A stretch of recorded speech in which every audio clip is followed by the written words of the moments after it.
Bab 1031, Bala Bantuan dari 10.000 Ras. Ketika semua orang kuat bergegas menuju Sander Ye, Darto Wu menatap pedang King Xuan di tangan Sander Ye dengan ketakutan di matanya. Dia tidak menyangka artefak sucinya akan dipotong-potong dengan mudah oleh pedang Sander Ye. Itu keterlaluan. Pada saat itulah dia benar-benar melepaskan gagasan untuk membunuh Sander Ye. Benda sucinya adalah 3 harta karun teratas dan klan penyihir agung, tapi itu seperti kertas. Seperti yang bisa kamu bayangkan. Betapa menakutkannya pedang itu. Pada saat orang-orang klan penyihir yang kuat itu bergegas menuju Sander Ye, Kima tiba-tiba berdiri di depan Sander Ye, cahaya dingin melintas di matanya. Detik berikutnya dia mengambil langkah ke depan. Dan tekad bodoh yang menakutkan itu tersapu banjir. Lalu dia bergegas maju dan meninju. Bang! Lusinan pihak kuat dari klan penyihir agung di depannya langsung dipaksa mundur puluhan ribu kaki karena pukulannya.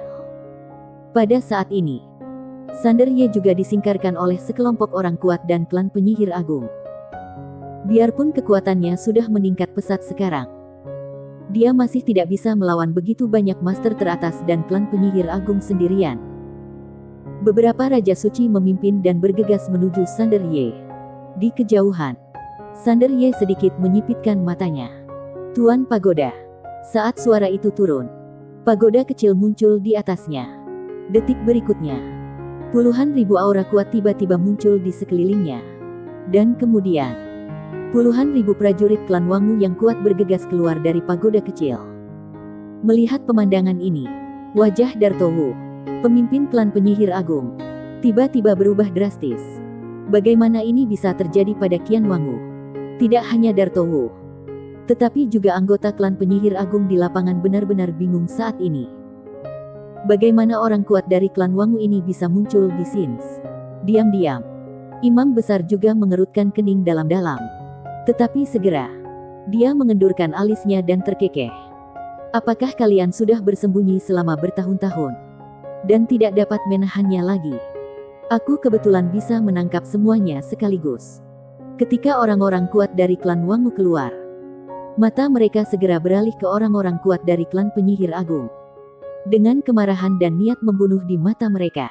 Saat itu, klan penyihir agung memimpin 10.000 klan lainnya untuk membantai klan Wangu. Dalam pertempuran itu, sebagian besar anggota klan Wangu tewas di tangan orang-orang kuat dari klan penyihir agung. Sekarang bertemu lagi, benar-benar musuh bertatapan, dan sangat sengit. Pemimpin Jenderal Dewa Abadi Fando Wangu tiba-tiba berteriak dengan marah. Bunuh! Saat suara itu terdengar, dialah orang pertama yang bergegas. Di belakangnya, orang-orang kuat yang tak terhitung jumlahnya dari klan Wangu juga bergegas mendekat. Pada saat ini, mata orang-orang kuat dari klan Wangu ini berubah menjadi merah darah. Dan niat membunuh mereka sangat besar. Melihat momentum ini, ekspresi para master klan penyihir agung tiba-tiba berubah. Dan pada saat ini, imam besar dari klan penyihir agung yang bersembunyi di kegelapan tiba-tiba membuka telapak tangannya. Dan segera, sebuah pintu batu kecil terbang keluar dari telapak tangannya dan dalam sekejap mata menjadi lebarnya 10.000 kaki. Dan dalam sesaat, aura menakutkan dan kuat datang dari dalam pintu batu. Tak jauh dari situ, Sander Ye mengerutkan kening saat melihat pemandangan ini. Saat ini, Kirna muncul di sampingnya. Dia menatap ke pintu batu. Ada banyak orang kuat yang datang ke sini.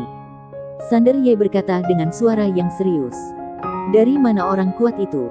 Kirna menggeleng. Entahlah. Pada saat ini, seorang pria yang sangat tinggi dan kekar tiba-tiba bergegas keluar dari pintu batu.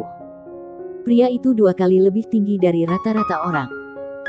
Lengannya seperti pilar dan bahunya cukup lebar untuk diduduki orang, dan di tangannya ada kapak perang yang penuh tekanan. Saat ini, suara Fando Wangu tiba-tiba terdengar di kepala Sander Ye. Tuan Muda Ye, ini adalah klan raksasa pada masa klan Wangu. Klan penyihir agung ini memanggil para pembantu dari 10.000 klan saat itu. Sander Ye mengerutkan kening dalam-dalam. Apakah benar ada 10.000 ras? Fando Wangu berkata, ada 10.000 ras. Tapi hanya sedikit yang benar-benar bisa bertarung. Sander Ye memandang Fando Wangu. Apakah kamu takut pada kalian? Fando Wangu tiba-tiba tertawa. Apa yang kamu takutkan? Selama Tuan Muda Ye berani bertarung, semua putra klan Wangu akan mengorbankan nyawanya untuk menemani. Sander Ye tertawa dan berkata, "Kalau begitu bertarung." Setelah mengatakan itu, dia gemetar dan langsung bergegas menuju ketiga Raja Suci yang tidak jauh dari situ. Saat pedang itu keluar, ekspresi ketiga Raja Suci tiba-tiba berubah. Karena mereka sudah melihat teror pedang di tangan Sander Ye. Oleh karena itu, ketika Sander Ye menyerang dengan pedang tersebut, ketiga Raja Suci itu mundur dengan ganas satu demi satu. Tidak berani bersikap keras, Sander Ye menebas udara dengan pedangnya. Dan alisnya tiba-tiba berkerut. Dia melirik ke arah ketiga Raja Suci dan tidak terus mengejar mereka. Malah tubuhnya bergetar dan berubah menjadi cahaya pedang dan membunuh ke arah kanan. Jelek. Dalam sekejap, beberapa orang kuat dari klan penyihir agung langsung terbunuh. Pada saat ini, Sander Ye, yang memegang pedang King Xuan, bukanlah sesuatu yang bisa dilawan oleh orang kuat biasa. Melihat Sander Ye membunuh beberapa orang kuat dari klan penyihir agung dalam sekejap, ekspresi ketiga Raja Suci tiba-tiba berubah menjadi jelek. Tetapi mereka tetap tidak berani melangkah maju untuk bertarung dengan Sander Ye. Sander Ye membunuh beberapa orang lagi berturut-turut dari klan penyihir agung. Dia membunuh dan mendekati gerbang batu. Di ujung langit, Darto Wu segera melihat niat Sander Ye dan berteriak dengan marah, "Hentikan dia!"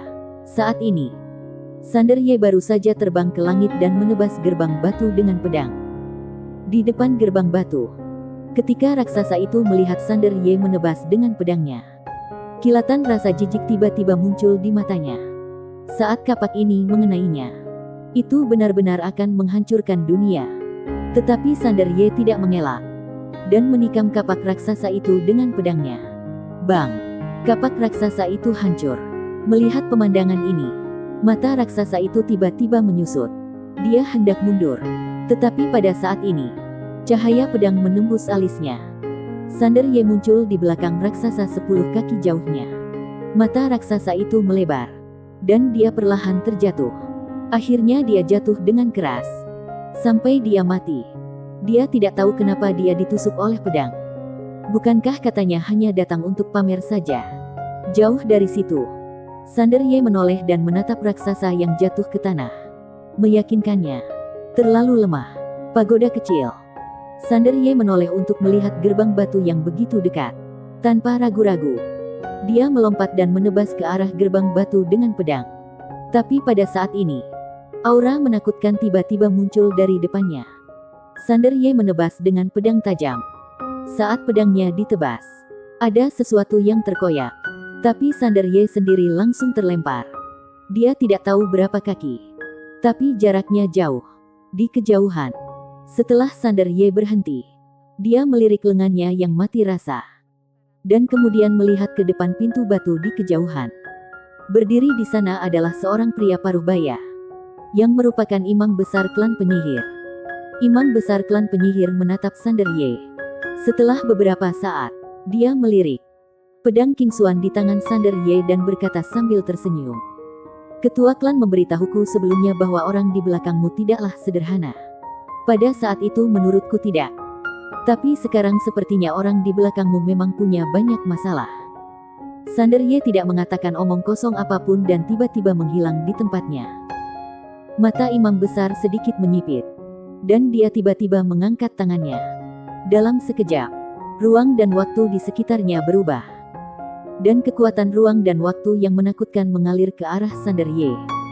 Tetapi dalam sekejap, dia mengerutkan kening karena dia menemukan bahwa Sander Ye mengabaikan ruang dan waktu dan memburu tepat di depannya. Imam besar mengepalkan tangan kanannya dan meninju dengan keras. Dan kekuatan perdukunan yang kuat menyembur dari tinjunya. Bang! Kekuatan itu dipotong-potong oleh pedang King Xuan milik Sander Ye. Tetapi Sander Ye sendiri juga tersingkir lagi. Saat dia terbang, pedang King Xuan miliknya tiba-tiba menghilang. Dan sasarannya bukanlah imam besar klan penyihir agung, tapi orang di sekitar mereka. Beberapa orang kuat dari klan penyihir agung langsung terbunuh dalam sekejap. Melihat pemandangan ini, mata imam besar tiba-tiba menjadi dingin.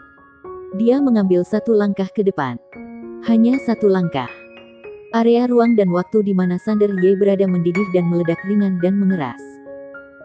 Dia memotong kekuatan mengerikan itu dan sekali lagi menyerang di depan imam besar dengan satu serangan pedang.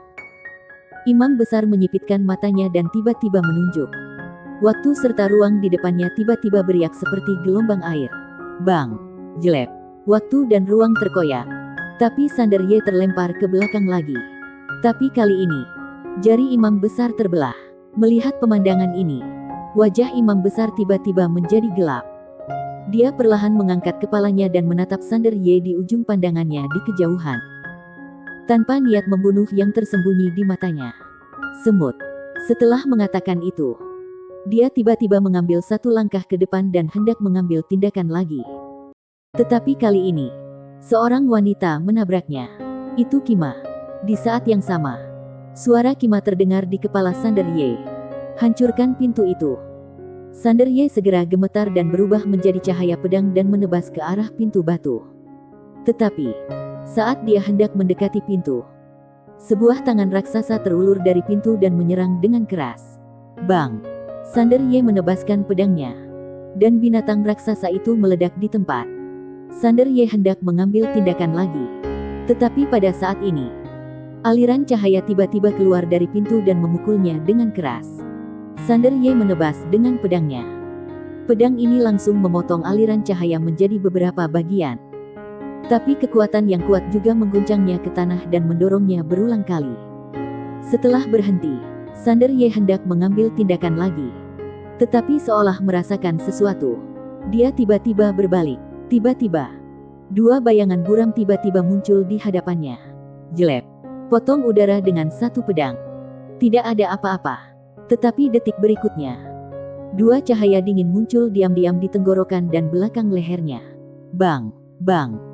Dua sinar dingin menghantam tenggorokan dan bagian belakang lehernya. Tetapi tubuh kekuatan pedang tak tertandingi Sander Ye menahan dua pukulan tersebut. Kedua pembunuh yang bersembunyi di kegelapan juga terkejut.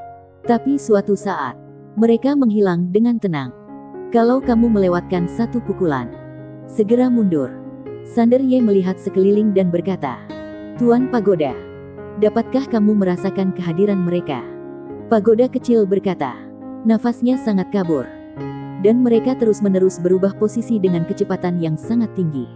Wajah Sander Ye menjadi gelap. Tetapi pada saat ini, dia sepertinya merasakan sesuatu. Dan dia tiba-tiba melihat ke arah pintu batu di kejauhan. Di dalam pintu batu, aura kuat melonjak dengan sangat besar. Dan kemudian, banyak orang kuat keluar dengan cara yang perkasa. Bala bantuan dari semua ras. Bersambung.